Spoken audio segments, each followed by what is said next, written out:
This long type of gourd is called an ipu lei, and it's simply a long gourd that lays and other things, fish line and whatnot, could be kept inside. And then another gourd is used as a top for that.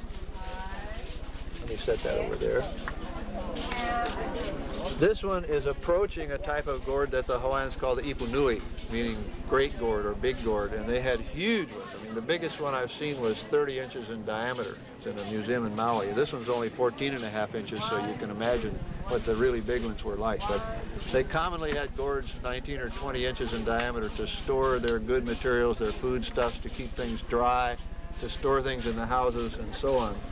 So that's called the ipu nui. And then very commonly, anybody that was pounding poi or needed water for any purpose, making dyes or working with tapa, would have bowls like this. And if the bowl cracked, they would repair it with a type of cordage called olana, which was the finest cordage probably the world has ever known as far as plant-type cordage. It was the strongest there was. And they would pierce the gourd probably by wetting it and then piercing it with a little bird bone or fish bone awl, and then put this very strong cordage through it to lace it back together again and keep their keepsake things, just like we'd repair a piece of fine china if we really cared about it. And they really went to a lot of trouble to repair their gourds. This little fella is the ho-kio-kio, and that's the one, the lover's whistle that we were talking about. Often it was decorated, and if I can get it to play, some days my nose will play and some days it won't.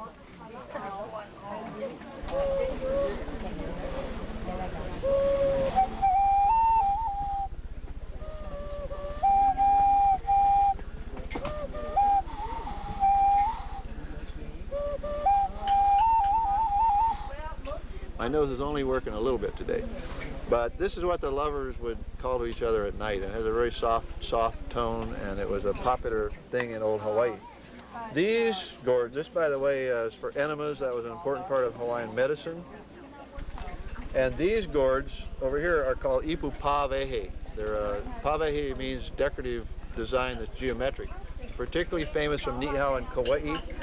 And these are unique in the world also. There's no other culture that developed this type of decorative technique. Even though cultures all over the world had gourds and they decorated them in many ways, no other culture learned how to cut the surface of the gourd like they're doing over there with a bird bone or a shark's tooth knife, and to make patterns which were then dried and then stained. So the cutting creates a resist by injuring the surface of the gourd while it's still green, and so it'll seal itself off in that area.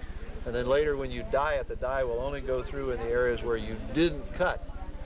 So I'm working on techniques like this one here with plant substances. This one's been dyed with some plant substances, and hopefully by treating it again with another substance, I'll be able to what we call mordant, or re-dye this into a really black color like this, because the ancient ones were really more or less like this, or possibly like this one, either black or dark brown. And the ones left in the museums that are 200 or 300 years old are very much muted down, but the original eyewitness reports said that they were beautiful and black. So they were very, very distinctive and a very unique thing in old Hawaii. You can imagine what the chiefs must have had when they had beautiful carved bowls and they had beautiful gourds like this and beautiful feather work and so on. Things that were really unique in Polynesia and even unique in all the world. The other thing that's over there is a drum base. That's the beginnings of a coconut drum base, and it'll be carved out. Again, imagine how laborious that would have been with stone chisels and stone adzes in the ancient times. And then a top will be put on it made of shark skin and coconut sennet. Lacing made from coconut fiber will be used to tie on the top, and it will become a hula drum. Now this is another type of gourd over here. This is called an ipu heke ole.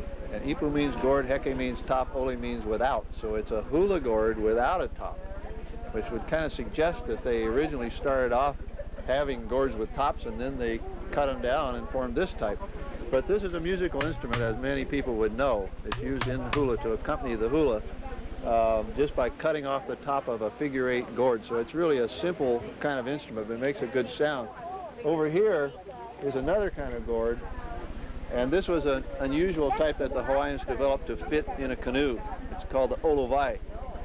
Olo means elongate, and Y, of course, is water. So the olive Y was this type that was long, would fit in the bottom of the canoe, in amongst the spears and paddles and the feet of the paddlers and so on. Just a specialized type of water gourd for going on the ocean. This type of cordage, by the way, was also developed by the Hawaiians and is unique. It's called ahahaveli, and it's all one continuous length. So it's kind of almost a sport to be able to make this whole thing with one continuous length, no knots, to start at the beginning and finish up at the same spot.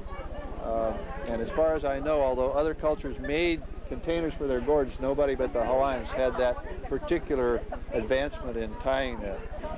Over here is a gourd that I made for my wife as a wedding present, and this is the traditional ipu heke.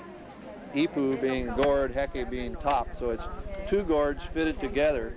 This particular one has been laced together, which is unusual. The handle was made of tapa, and then there's a hole inside the gourd. So from the bottom there's a hole in the neck, and then another matching hole at the top, so the sound can come from the bottom all the way up. The Hawaiian gourds had a very, very clear, distinct sound. They have a thin, hard shell, so you can make little tapping sounds with your fingers that you can hear. And the ones that come from the mainland nowadays, most of them are not like that. You can't throw it around and be flashy with the playing. You never see kumus doing that anymore because the gourds are too heavy. You've got to have these lightweight Hawaiian ones to really play them like they did in the old times, and to do the finger work like they did in the old times, and hear that. This one has been highly decorated, which would be very unusual. There's only one or two of these in existence that are similar to this, and it's done by burning.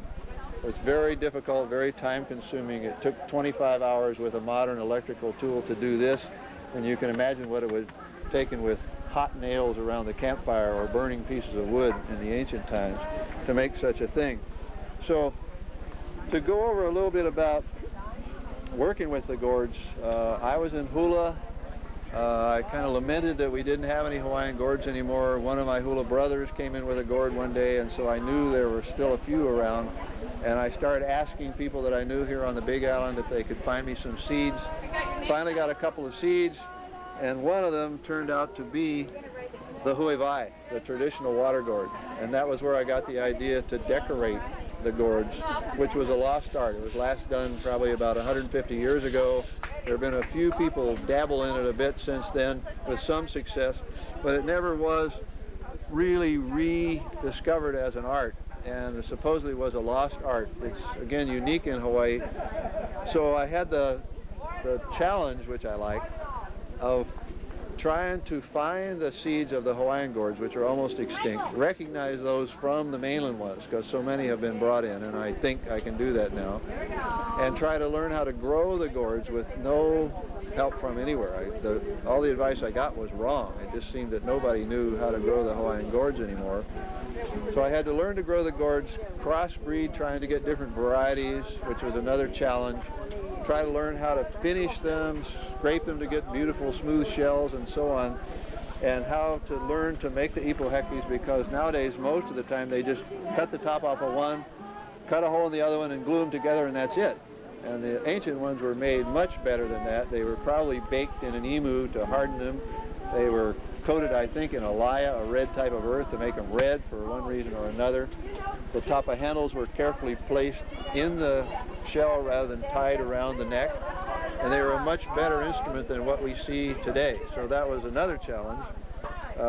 And then the last challenge was trying to find how to decorate the gourds using first modern dyes, because if I did hit on something, I wanted to be able to reproduce it. So I had to use modern dyes to do that. And then once I got it down with the modern dyes, I started moving into plant acids that I knew were in the plants that the Hawaiians used, so again I could reproduce it. Then once I started hitting with that, then I've started moving into actual plant substances. So here are 3 examples of those. The first one was done about 7 or 8 years ago with modern dye, the first one that I ever got to come out right. This one here was done about 4 years ago with plant acids, similar to things that are in kukui and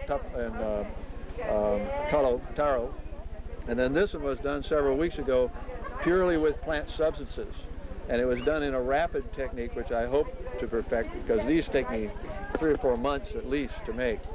But if I can get a secondary dyeing process to make this darker, then I've got it. And I've pulled the time down to several weeks instead of months and months like I used to have to do.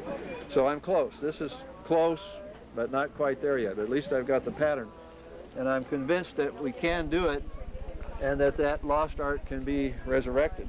So I'm often asked how that's done, and I think the best way I could say is I've read everything I could ever read anywhere. Every obscure book, tiny little fragment of something, whaling books where somebody mentioned something about Hawaii, travelers who came to Hawaii who made a little mention of Hawaii, writers who came here and mentioned Hawaii, because it's not the thinking of one person that may tell you the answer, because most of the time with these crafts, something's missing. We don't have the knowledge of the past. There's always something missing. It's the collective knowledge that you just absorb and keep trying to work with the collective knowledge, use your dreams and use the help of the Almakua or whatever you want to call it to provide you with more information and help you find the last little tidbits and clues and keys to the puzzle that finally open it up. So the farther you go along the path, it seems like more and more keys open. The doors open faster and faster as you learn more and more and work with it. But it just takes years and years. You've got to talk to every kupuna that you can talk to. Just gently but politely tell them what you need to know. Ask for their help. And many times you will find help there, but you've got to ask. If you hear of someone somewhere that really knows, you must go there. You hopefully try to find somebody in their family that knows someone that knows you, that can introduce you, and go there humbly and ask for their help. Tell them what you're trying to do, why you're trying to do it, and just ask for their help. Many will help. And there is a lot of knowledge out there that's just going away because nobody goes to these old people and asks for what they know. There's a lot there. So the three parts to the learning are lots of reading, because that's all we've got as our record of the past, talking to lots of kupuna for what knowledge they can share with us, and lastly, lots of trial and error, just handwork, trying to use the tools that they had to come up with things that look just like what we had in the past, and hopefully we've got the answer to things that are lost in that way. Mahalo.